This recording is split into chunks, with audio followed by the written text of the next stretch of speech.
मैं आपको एक बहुत ही मजेदार कहानी सुनाने जा रही हूँ। एक राजा हर दिन अपने कुल पुरोहित को 100 स्वर्ण मुद्राएं दान के रूप में देता था। उसके राज में एक गरीब ब्राह्मण भी रहता था। उस ब्राह्मण की पत्नी ने उससे कहा, यहाँ के राजा बड़े दानी हैं। वो अपने कुल पुरोहित को हर दिन 100 स्वर्ण मुद्राएं देते हैं।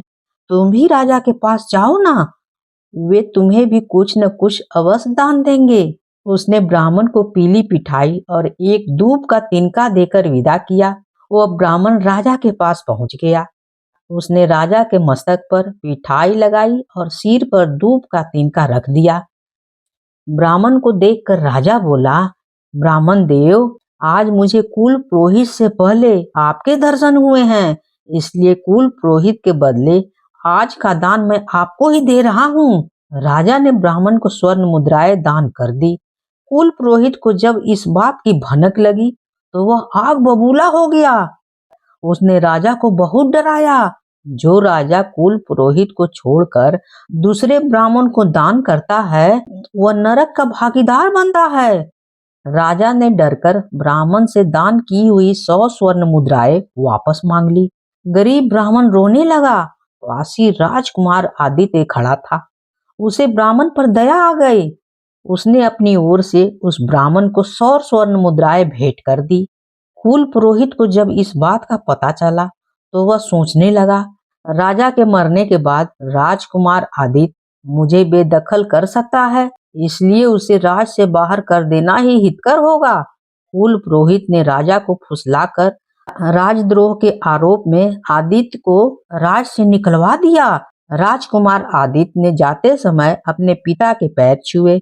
जैसे ही राजा ने आदित्य को ऊपर उठाया, राजा के सिर पर रखा दूब का तिनका जो गरीब ब्राह्मण ने दिया था गिर गया। कुछ देर के बाद वह तिनका एक सुंदर कन्या के रूप में बदल गई। वह कन्या राजकुमार आदित्य से बोली, मैं तुम्हारे साथ साथ रहना चाहती हूँ। मैं तुम्हारी विपत्ति में सहायता करूंगी। मेरा नाम दुर्बा है। राजकुमार और दुर्बा साथ साथ चल पड़े। रास्ते में उन्होंने देखा कई चूहों के एक सांप मारकर खा रहा है। दुर्बा के कहने पर राजकुमार ने सांप को मार दिया। यह देखकर चूहे बहुत प्रसन्न हुए। उन्होंने आदित्य और दुर्बा से कहा, तुम लोगों ने हमें दुष्ट सांप से बचाया है, इसलिए जब भी हमारी आवश्यकता होगी तो हमें याद कर लेना, हम वहीं आ जाएंगे। वे आगे चले गए। रास्ते में उन्हें एक अजगर दिखाई दिया। वह सांपों को मारकर खा रहा था। दुर्बा और राजकुमार ने अजगर को मारकर सांपों की रक्षा की। सांपों ने राजकुमार और दुर्बा को विपत्ति में सहायता करने का वचन दिया। राजकुमार और दुर्बा आगे चलते गए। चलते चलते वे राजा के महल में पहुंच गए। दुर्बा ने वहां के राजा से कहा, जिस कार्य को कोई नहीं कर सकता है, उस कठिन कार्य को मेरे पति कर सकते हैं।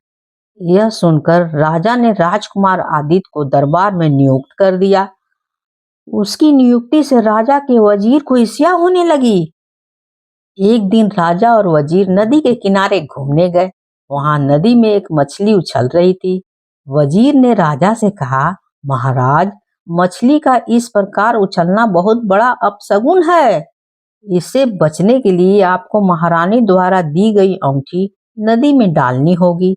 राजा ने वह अंगूठी नदी में डाल दी। राज दरबार में पहुंचकर वजीर ने महारानी को फुसलाया। राजा द्वारा नदी में डाली गई अंगूठी वह वापस मंगवाए। इस काम में आदित्य की मदद ली जाए। दूसरे दिन राजा ने आदित्य को नदी से अंगूठी वापस लाने का आदेश दिया, नहीं तो उसे अब तक दी गई धनराशि वापस करनी होगी। शाम को घर पहुंचकर आदित्य ने दुर्बा को सारी बातें बताई। दुर्बा ने उन चूहों को याद किया जिन्हें उन्होंने सांपों से बचाया था। उसके कहने पर सभी चूहे मछली वाली नदी के तट पर पहुंच गए। उन्होंने वहां बिल बनाकर नदी की दिशा बदल दी। अब ऐसा लग रहा था जैसे नदी का पानी सूख गया हो। चूहों को वहां पर अंगूठी दिखाई दी। वे उस अंगूठी को लेकर राजकुमार आदित्य और दुर्बा के पास पहुंच गए। दूसरे दिन आदित्य ने राज दरबार खुलने पर वह अंगूठी राजा को सौंप दी। यह देखकर वजीर ईर्ष्या से जल भून गया। उसने महारानी से कहा कि वह महाराज से नाग देश का पुष्पहार मंगवाए। रानी ने राजा से कहा, महाराज, मेरे पास श्रृंगार की सभी सामग्री है, किंतु आप जैसे पराक्रमी राजा की रानी होने के नाते मेरे गले में पुष्पहार नहीं है, इसलिए शीघ्र नाग देश से पुष्पहार लाकर मुझे दे दीजिए। राजा ने वजीर से पुष्पहार प्राप्त करने के बारे में राय ली। वजीर ने कहा, महाराज, आप इस काम के लिए आदित्य को आदेश दे दीजिए, वही वो ला सकता है। दूसरे दिन दरबार खुलते ही राजकुमार आदित्य को नागदेश से पुष्पहार लाने का आदेश दे दिया। आदित्य ने दुर्वा को यह सारी बात बता दी। उन्होंने उन सांपों को याद किया जो उन्होंने अजगर से बचाए थे। याद करते ही सारे सांप वहां पहुंच गए। दुर्वा ने आदित्य को उन सांपों के साथ नागदेश भेज दिया। जाते समय दुर्वा ने आदित्य से कहा, नागदेश का राजा सर्पराज तुम्हें एक नाग कन्या भी देगा, तुम निसंकोच उसे अपने साथ ले आना। नागदेश पहुंचकर सांपों ने आदित्य का परिचय सर्पराज से करवाया और यह भी बताया कि उसने अजगर से उसकी रक्षा की थी। सर्पराज बहुत प्रसन्न हुआ। उसने आदित्य को पुष्पहार के साथ ही अपनी कन्या को भी दे दी। दूसरे दिन आदित्य के साथ दुर्वा भी राज दरबार पहुंची। उसने राजा से कहा, महाराज, यह पुष्पहार अभी कच्चे हैं, यह पक्के तभी बनेंगे जब सरे दरबार वजीर को दंडित किया जाए। राजा ने वजीर को दंड दिया।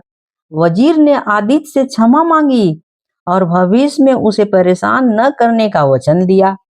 राजा ने सोचा, जो काम आदित्य ने किया उन्हें और कोई नहीं कर सकता था। यदि मेरे बाद राजपाट आदित्य के नाम किया जाए तो बहुत ही अच्छा रहेगा। राजा की कोई संतान नहीं थी। राजा ने आदित्य को अपने पुत्र के रूप में स्वीकार करके सारा राजपाट उसके नाम कर दिया।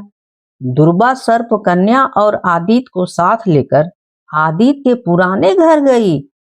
राजकुमार आदित्य को देखकर उसके वृद्ध माता पिता की आंखें भर आई। राजकुमार आदित्य को दोनों राज्यों का राजपाट मिल गया। इस समय आदित्य उसी स्थान पर था जहां पर बरसों पहले दुर्वा से मुलाकात हुई थी। वह उसी यादों में खोई हुई थी। अचानक उसका ध्यान दुर्वा की ओर गया। यह क्या? दुर्वा अदृश्य हो गई थी। जहां पर दुर्वा खड़ी थी वहां पर दूब का एक तिनका दिखाई दिया। उससे आवाज आई, राजकुमार आदित्य, तुम्हारा और मेरा साथ यहीं तक था। सर्प कन्या से विवाह करके दोनों राज्यों का राजपाट अच्छी तरह से चलाना। राजकुमार दुर्वा को ढूंढता रहा लेकिन वह कहीं नहीं थी। राजकुमार के चेहरे पर अपने बिछड़े हुए माता पिता से मिलने और राजपाट पाने के बहुत खुशी थी, किंतु आंखों में थे दुर्वा से बिछुड़ने के आंसू। अगर कहानी अच्छी लगी हो तो please like, share and subscribe जरूर कीजिएगा। भूलिएगा तो बिल्कुल ही नहीं। कहानी होती है समाप्त।